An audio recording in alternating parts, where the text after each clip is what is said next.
দশমীর দিন বন্ধুরা খাওয়া দাওয়া করতে বসে গেছি। এখানে এসছে আমাদের কলকাতার হিরো মিস্টার শ্রেয়ান দত্ত, এখানে খেতে বসেছে। এটা আমার দিদি, এটা ভাগনা, এইখানে ম্যাডাম বসে আছে, আমার মা, এখানে আমরা বসে আছি খাওয়া দাওয়া করতে।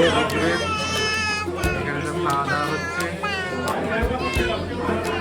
আজকে দশমীর দিন জগদ্ধাত্রী পুজো।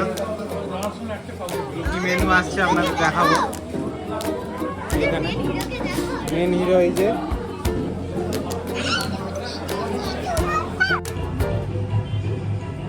এই আমাদের ফ্ল্যাট, এটা আমাদের অ্যাপার্টমেন্ট বন্ধুরা।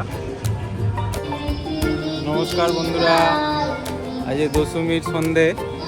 আজকে আমাদের আবাসনে একটু ছোট্ট অনুষ্ঠান হচ্ছে, দেখুন সবাই।